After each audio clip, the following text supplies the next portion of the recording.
FARDC mampinga ya ekolo toza sima na bino. Biso ba Congolais, ya kati ya mboka, ya diaspora partout, ya États-Unis, Afrique, Europe, Océanie, toza sima ya FARDC, tokolonga. Sima ya bawazalendo, bawazalendo oyo bazali kobunda sans kobanga, pona kobatela nkita ekolo, pembeni ya FARDC, mampinga ya ekolo, tokolonga. Congo ekolonga, RDC ekolonga, toza sima na bino. Tobosani bino te. Même si toza musika na bino, mais pasi na bino ezali pasi na biso.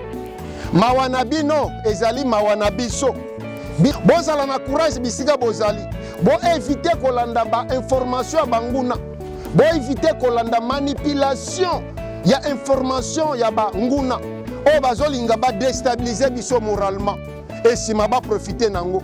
Na yango nga journaliste na bino investigation. Patrick Chimanga, Tata Mayangani, mwana mama Christine Kalanga, na ena lombango, pona komanyolele bino ete, Goma n'est pas totalement tombé. Hommage na ba voyant militaire FARDC. Hommage na ba wazalendo, ba patriotes. Hommage na bandeko na biso nyonso tu ya Goma.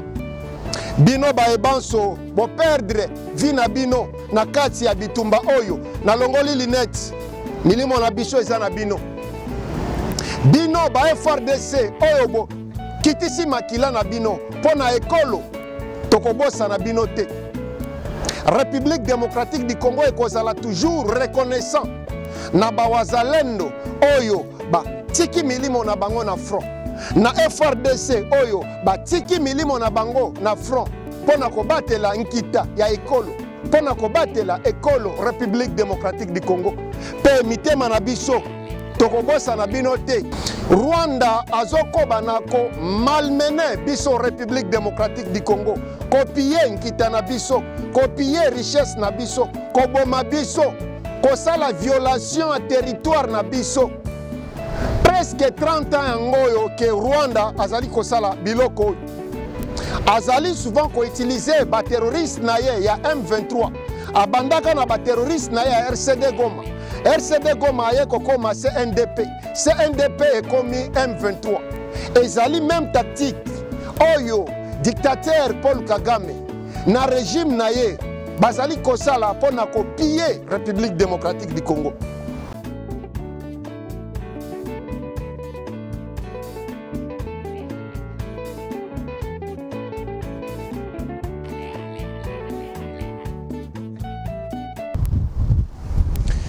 Batata, bamama, bandeko wa bolingo, mbote na bino. Boye malamu na Mayangani na Politique TV. Nazali wa bino, Patrick Chimanga, Tata Mayangani. Mwana ya mama Christine Kalanga. Ndenge bomoni nazali na attitude ya mawa. Nazali na attitude ya esengote. Par rapport ya situation o ezali koleka na kati ya République démocratique du Congo, mais précisément na est mboka na biso na minutes oyo. Ba Congolais bazali kokufa lokola banyama. Carnage salemi na kati ya Goma. Babomi bana, babomi bamama, babomi batata, babomi bibwele. Communauté internationale bouche bée, bazolo barien. Rwanda azokoba nako malmené biso République démocratique du Congo, kopiye nkita na biso, kopiye richesse na biso, koboma biso, kosala violation à territoire na biso. Presque 30 ans yangoyo ke Rwanda azali kosala biloko. Azali souvent ko utiliser ba terroriste na ye ya M23. Abandaka na ba terroriste na ya RCD Goma. RCD Goma ye kokoma CNDP. CNDP ekomi M23.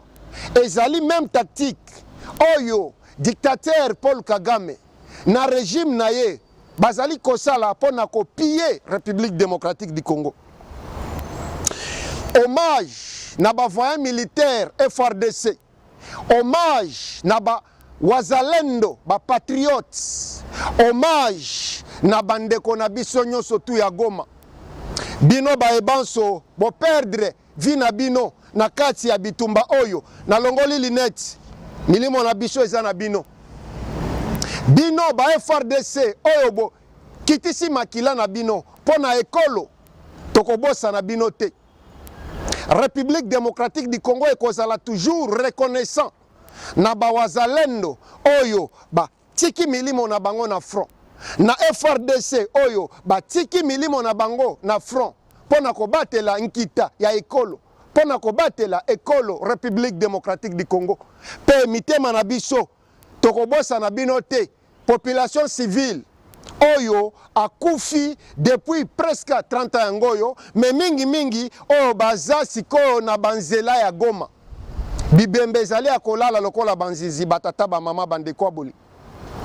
Population congolaise ezala ya monde, ezala libanda to akati, bazala kozela message ya tata mokonzi ya ekolo, président de la République. Asilaki na koloba. Yango nga na ye na lombangu pona komeka komanyolela bino sir maye alobi pe kopesa hommage to respect na ba soda nyonso tu ya FRDC, na ba wazalendo nyonso tu, na population nyonso tu oyo asili kobungisa molimo to basili kokufa na kati ya agression oyo to bitumba oyo Rwanda ba imposer biso. Ndenge na uchi koloba FRDC bendela ekoya te, tozali balongi. FRDC mampinga ya ekolo toza sima na bino, biso ba Congolais ya kati ya mboka ya diaspora partout ya États-Unis, Afrique, Europe, Océanie, toza sima ya FRDC tokolonga. Biso banso ba Congolais na ba domaine nyonso tozali, ba journaliste, ba docteur, ba cultivateur, bino nyonso tu toza sima ya ba wazalendo. Bawazalendo oyo bazali kobunda sans kobanga pona kobatela nkita ekolo pembeni ya FRDC mampinga ya ekolo tokolonga. Congo ekolonga, RDC ekolonga, toza sima na bino. Tobosani bino te. Même si toza musika na bino, mais pasi na bino ezali pasi na biso. Mawa na bino ezali mawa na biso. Biso ba Congolais tokotika la jamais kobosa na sacrifice na bino. O bosali pona kobatela nkita ya ekolo. Mais nazwi bapel mingi pona batu bazolinga bayeba est-ce que Goma ekwei? Est-ce que Goma eza totalement na maboko ya ba terroriste M23 na Rwanda na Paul Kagame? Réponse ezali non. Goma ezali totalement tombé te batata ba mama bandeko bolingo. Bozala na courage bisika bozali. Bo éviter kolanda ba information ya banguna. Bo éviter kolanda manipulation ya information ya ba nguna o bazolinga ba déstabiliser biso moralement et sima ba profiter nango na yango nga journaliste na bino investigation Patrick Chimanga tata Mayangani mwana mama Christine Kalanga na ye na lombango pona komanyolele bino ete Goma n'est pas totalement tombé. Goma n'est pas totalement tombé. Ba mampinga ekolo bazali kobunda eloko esengeli boye ba ete ba nguna M23 bazana kati ya Goma. Goma ezali na deux parties. Parti moko mampinga ekolo FRDC na bawazalendo bazali kobunda tina suka. Na parti mususu ba terroriste M23 na RDF ya Paul Kagame bazali wana. Mais tata mokonzi ya ekolo alobi bendele kweya te. Ye asalaki discours. Na kati ya discours na ye tata mokonzi ya ekolo, président de la République, a rassuré peuple congolais.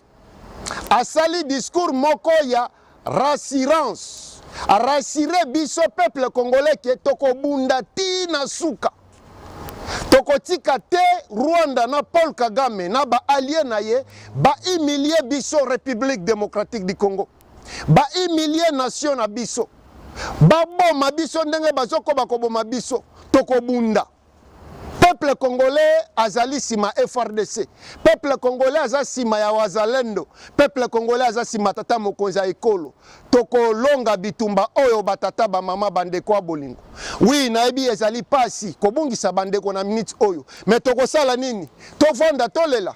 Toko bunda tina suka lokola bana mibali.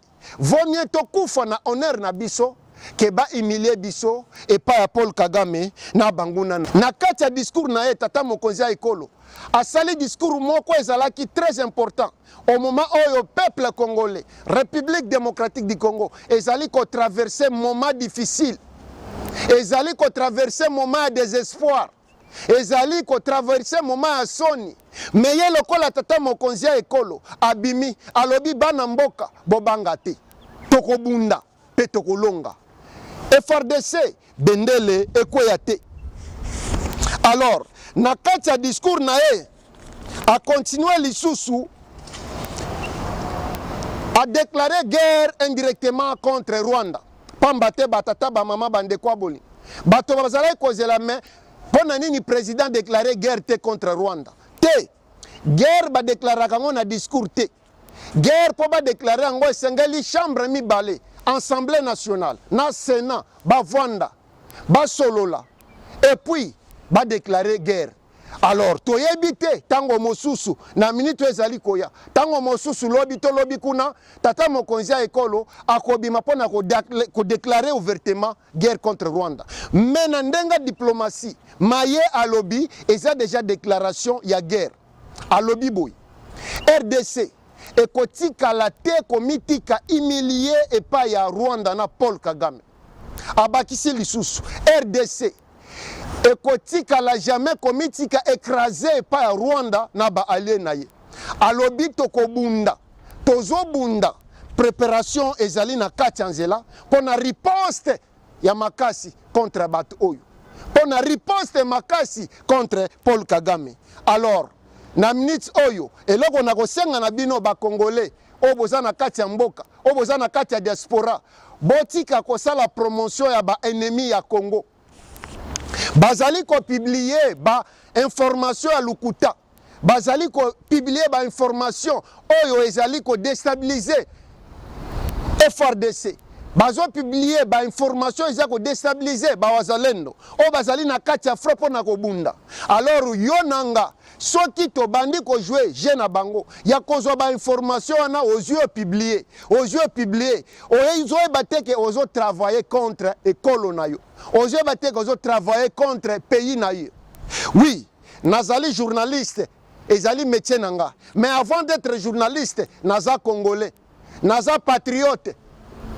Alors esengeli tozala ba patriote biso banso na bisika tozali totika kokabola biloko ya ba ennemi tokabola biloko ezali kopesa espoir na pays na biso tokabola biloko ezali kopesa espoir na mampinga ya ekolo ndenge boyebi na mokolo ya mardi na kati ya capitale République démocratique du Congo na kati ya capitale Kinshasa population etelemaki pona kolakisa solidarité na bango epa ya population ya Est précisément ya Goma. Avant Kinshasa etelema elakisa solidarité nango na bandeko na biso ya Goma bandeko na biso ya Bukavu basi batelemaki pona kolakisa soutien na bango epa ya bandeko na biso ya Est na FRDC na bawazalendo. Alors na diaspora biso pe tozo telema organisation za na nzela précisément en Afrique du Sud tosi tozwi ba contact toko telema toko sala marche pona kolakisa soutien mais ngalo kola mopanzi sango ngalo kola journaliste yanga soutien nazo sala yango pona ko manyolela bino pona ko ebisa bino botika ko jouer jeu monguna azali forte ndenge azo pretendre kozala tokolonga bitumba oyo tokolonga tokomelor biso nyonso tout ba congolais ya monde mobimba tozala sima ya FRDC biso nyonso tout ba congolais ya mokili mobimba tozala sima ba wazalendo biso nyonso tout ba congolais ya monde mobimba tozala sima ya tata mokonzi ya ekolo Félix Antoine Tshisekedi Tshilombo biso nyonso tout ba congolais ya mokili mobimba tozala sima ya peuple congolais ya Est ya Nord Kivu ya Sud Kivu oyo bazali ba victime directe ya agression ya monguna ya Congo Rwanda na Paul Kagame na ba allié na ye. Na suki ya pona lelo nazali Patrick Chimanga tata mayangani mwana mama Christine Kalanga na kozongela bino lisusu pona ko manyolela bino évolution ya maye ezali koleka na kati ya mboka mais précisément na Est ya République démocratique du Congo. RDC eloko makasi, FRDC eloko makasi, Wazalendo eloko makasi, tokolonga. Elonga ezali ya biso et République démocratique du Congo contre Rwanda na Paul Kagame na ba allié na ye. Victoire eza ya biso ba Congolais. Merci.